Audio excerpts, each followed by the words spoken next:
roof. From the station that's on your side, this is News 12, first at 5.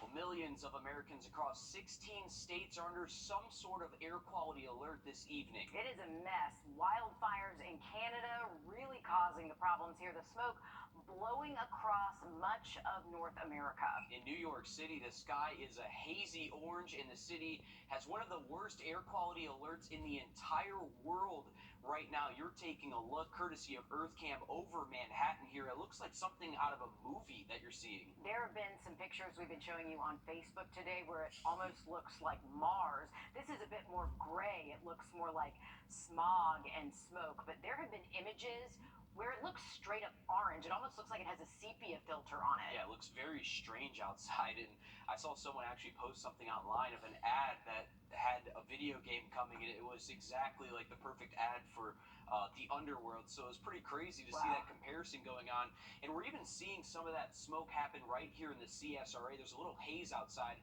and that's where we're going to toss things over to First Alert meteorologist Chris Still. Chris, how is this impacting us here? Yeah, we are seeing at least a little bit of the smoke. It's not all that noticeable unless you're a weather buff like I am, but it's been very hazy today, and that is the smoke coming all the way down from Canada. In fact, here it is on a map. We're seeing moderate impacts across the Carolinas, South Carolina, North Carolina, mostly under air quality alerts. Nothing like that for us here in Georgia, but behind me where you see the rust color there on the map, they are having heavy smoke in places like Detroit, Michigan, Chicago, Illinois, the nation's capital, and most notably up there into New York. And the reason has everything to do with the weather. Our jet stream is in what we call an omega block. They call it a block because it blocks everything from moving, this area of high pressure. Omega because the shape of the jet stream on a map looks like the Greek letter omega, and this pattern, while it has kept our weather very mild for the past few weeks, with the fires up this way, it goes right around the jet stream and all the way into our area, and it's the worst up there across the Northeast. Right now, a live look at our Beach Island cameras, not really showing any smoke at the moment because we had a thunderstorm come through and scrub all that out of the atmosphere. Current temperature at Augusta Regional Airport with some rain in the area, still holding on to 71 degrees. We do have a severe thunderstorm warning that is in effect. This same thunderstorm has been moving through for the past couple of hours. Right now, the wind up to about 60 miles per hour. The main threat with this one is the possibility of some hail as it travels to the east at 30 miles per hour. Putting a storm track on that, it's going to move into Williston in the next half hour or so. Beyond that, scattered thunderstorms most likely between now and sunset. There could be a few showers overnight. And into your Thursday, we'll start off tomorrow morning in the mid-60s. Cooler weather is on the way for the weekend. We'll have that forecast coming up. And the looming threat of student loans is almost upon us. The Biden administration says the COVID-era pause on payments will end before August is over. A new study by the Student Borrower Protection Center shows there are more than 1.6 million federal student loan borrowers in Georgia. If you graduated in the last 3 years, federal student debt, that's not something you've really had to think about. Come this fall, it'll move from the back of your mind to the front of your mind, especially for a recent mother, Colleen Davis, that went to school for 5.5 years to become a special education teacher. 5.5 years racks up a lot of debt, almost more than your kitchen calculator can handle. When federal loan repayments froze, she opted to continue to make payments, but she wasn't paying that full amount. She will be when they resume. She finds herself waiting for the other shoe to drop again. Really plan and be able to have those funds available and have that budget ready to go, it makes it hard with that unknown piece. I know they're saying it's coming up, and so we're geared up again, but if it's pushed back again, that it changes our life, and especially having a new little one in our family, it just makes it harder. And Davis has many other questions like, what does this mean for the loan forgiveness plan for educators in the public school system? She's tried to call but can't get through to ask. We'll dive into that coming up all new tonight on News 12 at 6 o'clock. Well, civil rights lawsuit against North Augusta Public Safety is going to federal court. The lawsuit, originally filed last May, alleges Alan Johnson stayed in jail for 2 years, even though police had information that proved he was innocent. Thomas was arrested back in January of 2018 on on suspicion of killing 19-year-old Daquan Bostic at the Wrdw Manor apartment complex. The lawsuit says within just a few days of his arrest, evidence came forward exonerating Johnson, but the North Augusta public safety officers pushed forward with his case anyway. The lawsuit makes several accusations, including malicious prosecution, abuse of process, gross negligence, and civil conspiracy. The county filed its response as well, saying employees were acting within their scope of their employment and in good faith. They also say any damages to Johnson were due to, quote, actions of a third party. Just ahead, all new tonight on News 12 at 6 o'clock, our Hallie Turner will be live to break down everything we know so far.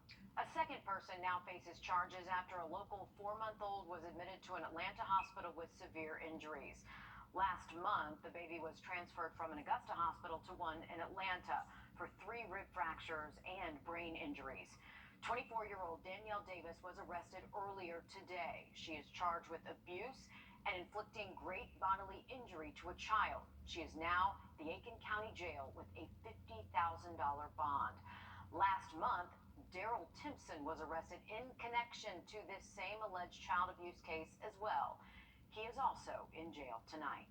Incident reports from the Richmond County Sheriff's Office are showing more details on a 63-year-old man who was hit and killed while he was in his power scooter.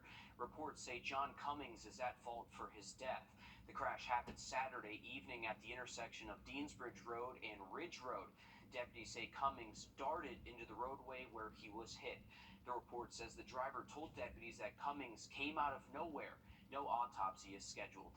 A group tasked with studying South Carolina's growing teacher shortage has now released its recommendations for turning that troubling trend around. It comes after months of meetings, public input sessions, and studying the issue. Our State House reporter Mary Green has the details on what they're now recommending. The task force was chaired by a former state superintendent of education and made up of lawmakers, current teachers, and district superintendents, and other education leaders. In total, they're making 23 recommendations to address teacher recruitment and retention. The 23 recommendations are divided among 4 main categories. Under compensation and evaluation, they include raising the statewide starting salary and revamping the salary structure. Recommendations to boost recruitment involve a public relations campaign to enhance public respect for the profession and bringing more retired teachers back to the classroom. They also want to better prepare educators through steps like improving mentor programs and eliminating the current requirement for would-be teachers to pass a basic skills assessment to enter a preparation program. Finally, they're looking to improve working conditions with recommendations like expanding unencumbered time policies and ensuring accountability for student behavior. It's not just the same call for more funding, it's more funding in order to achieve innovative ideas. I think the other thing that's novel in this report is the level of commitment behind it. The governor, the Speaker of the House, the President of the Senate all showed up to the first meeting and expressed their support. Superintendent Weaver has called this report a roadmap for how we move forward in South Carolina. Some of these proposals would require legislative action, meaning they wouldn't be able to be taken up before next year. Others would only need action from the State Department of Education or individual school districts to implement. Reporting from the State House, I'm Mary Green. Governor Henry McMaster says he hasn't yet reviewed the full recommendations, but he says he supports proposals like raising the statewide starting salary to $50,000 by 2026. In just a few months, a bill banning the popular Carolina squat truck modification will go into effect in South Carolina.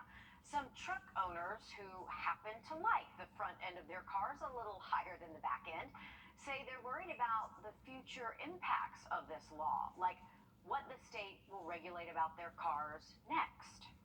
I think this bill being passed opens the door for many other bills to be passed, limiting what else we can do with our vehicles. Once the law officially takes effect, any driver with their front fender 4 or more inches above the back fender will be fined twice before having their license suspended for a year. Senator Luke Rankin, who proposed and then sponsored the bill, says the Palmetto State is known to respect individual rights and liberties. However, driving on our highways is not a right you get without certain rules. A year suspended license is a long time, too. It is. You may not know it. You do get 2 chances, so You it is get that 2 chances. 3-strike rule. Absolutely. Well, a veteran fighting to keep his disability benefits. More on his fight coming up next. Chris? And we are watching some storms move through the area. We'll track those storms on our First Alert Weather Radar Network when we come back. Time and temp. And your time now is 5:12. Weather headlines are showing a few strong thunderstorms, a possibility out there for this evening. One severe storm we're going to tell you about in just a moment. Cooler weather with showers on Thursday, and then mild, dry weather for the most part comes in for the weekend. At the pool on your Thursday, it will be a cooler day, a cloudier day, and at times a wet day. We could have a couple of showers in the morning and a few showers in the afternoon as well. And with temperatures so mild, our threat for severe weather should be very, very low. But temperature is very low for this time of the year as well. Only 80 degrees at 1 o'clock. Afternoon highs around 83 degrees or so. Current temperatures are in the middle and upper 80s where we haven't had any rain. It's warm at Lake Thurman over toward Edgefield. Temperatures up that way near 90 degrees, but they had the thunder shower move across Augusta Regional Airport. The temperature there only 69, and it's a warm one there in Louisville. Here's a live look at our Beach Island camera where we were watching that thunderstorm as it passed over Bushfield a little bit ago. Winds have shifted to the east behind that thunderstorm at about 5 miles per hour. First Alert Radar Network is showing a new severe thunderstorm that will be under a warning until 5:45. The main threat with this one is going to be hail from nickel up to about quarter size and some gusty winds as well. Of course, a lot of lightning. That'll be headed toward Williston here very shortly as well. A storm track on that shows it moving east at 30 miles per hour. That puts it moving into Bamberg at around 6:21. So in about an hour, if it holds together, and it has held together for the past hour or so, into Denmark just after 6 and into Elko coming up about 5:38. Here's our computer model that's going to show those rain chances the rest of tonight and into tomorrow. We're going to have a front coming in from the north. That'll keep at least a small chance of rain overnight tonight and into Thursday. Our threat for any severe weather is going to be during the warm evening hours when the sun sets tonight at 8:36, I believe it is. Now those showers are going to be dissipating by that point with just remnant showers overnight. Scattered showers possibility on Thursday morning or afternoon. It's not going to be your garden variety thunderstorms in the afternoon. Could be some rain earlier in the day as well. And it will be cooler behind the front. High temperatures tomorrow well below the average of 90, struggling to get into the low to mid 80s. We do clear out on Friday. That's going to be a beautiful day with plenty of sunshine, low humidity, and high temperatures in the mid 80s. And that weather will continue for at least the first half of the weekend. For the rest of your Wednesday night, we'll have the evening showers and thunderstorms. By Thursday morning, we'll drop down to 67 in Waynesboro. The chance of rain this evening, 30%. That goes up to 40% for tomorrow with a high temperature in Thompson of 83, 82 in Allendale. You may not even hit 80 in Johnston with that high temperature around 79.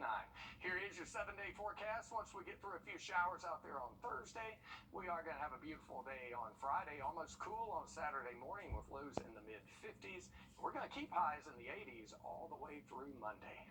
Thanks, Chris. A Georgia veteran is in a desperate fight to keep at least a portion of his disability benefits. It is a frustrating situation that seems to have no end and no real answers. Zach Summers introduces us to Oriel Isles and his battle. When Oriel Isles received $40,000 in separation pay in July 2018, he thought it was a parting gift for his 10 years of service in the U.S. Marine Corps. The 37-year-old honorably discharged following injuries he suffered while in combat in Afghanistan. I wasn't able to pick up the next rank of staff sergeant with PTSD, TBI, and various wounds that I became with myself while I was in the service. The Department of Veterans Affairs approved Isles' disability compensation totaling $4,300 a month in 2019. However, last year he learned that he'd have to pay back the $40K in full, and the money would be recouped from his disability benefits. They're taking all of it. They're not taking just like a decent amount. They're taking all of my disability compensation. The married father of three stressed over what the loss of $4,300 each month through the end of the year will mean for his family. He submitted a hardship appeal, asked to be put on a repayment plan, but was denied. Taking someone's livelihood away. There's no humanity behind that. I don't want to be a homeless vet. I don't want to put my family in that predicament. In an email to Atlanta News First, a spokesperson for the VA called Al's situation unfortunate, but explained the law prohibits the VA from compensating a veteran who also receives certain separation benefits from the Department of Defense until the separation amount is recouped. The agency said it's to avoid duplication of benefit payments for the same service. Just have a heart.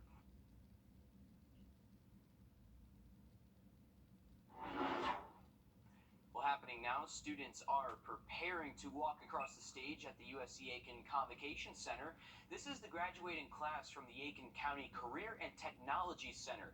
Now, these students studied a trade or industrial skill and now have the tools they need to enter the workforce there. We need more people like that. We do, and if you think about it, again, this is the class that started out The COVID class. when COVID hit. So can you imagine how difficult this would have been had they not been able to have in-person classes? Yeah, if they did it virtually. Not the best thing you want to do, but a congratulations to this class and everyone else graduating today. Great accomplishment. Absolutely. Congrats, everybody. Well, making ends meet just ahead, some important information for older Americans approaching retirement and poverty. First of all, I got a big check fast. You gotta get George all night. Poverty is increasing among Americans ages 65 and older. And between 2020 and 2021, that age group is the only one that experienced an increase. Social Security and Medicare aren't sufficient to lift all older adults above poverty, and not everyone in their season of retirement has saved enough to make that time in life golden. Don G. joins us to share helpful information for caregivers, the disabled, and those 65 and older who just need a little help or a lot of help making ends meet. The years in life move so fast, it is easy for you to be ready to step away from the workforce, but the funds you save may not be enough to support you when you do. If you find yourself in that position right now and you need help, the good news is help is a website or a phone call away. We're seeing that older adults are increasingly finding themselves in poverty, and that number has been increasing since 2021.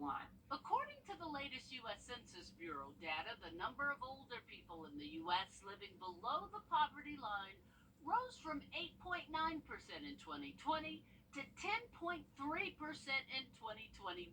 Older adults are having to make really tough choices about daily essentials. Are they going to pay their rent?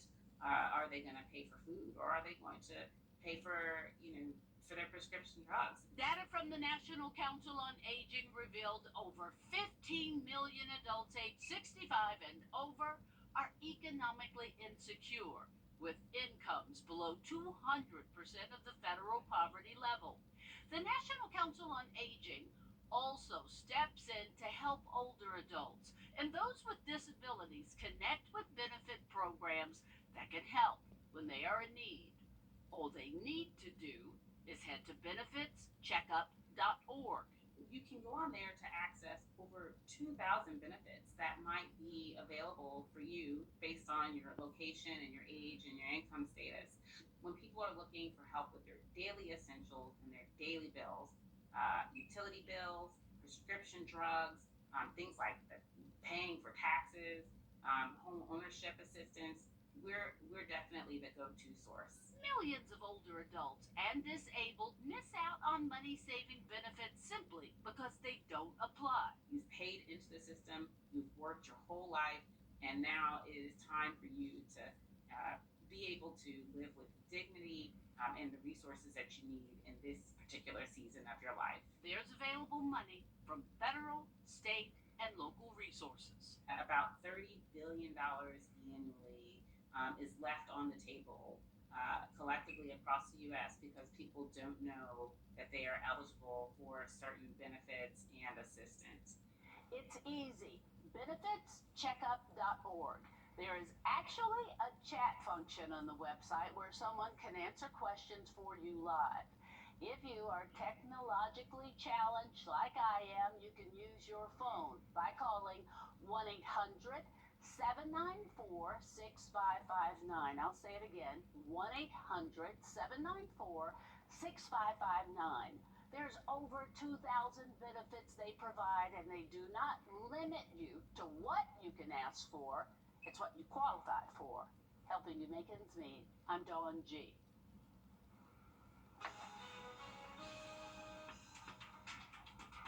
And we are continuing to track that smoke coming out of Canada, headed into our area, and a few thunderstorms on the radar as well. We'll take another look at your forecast when we come back. Since 19yasta.com.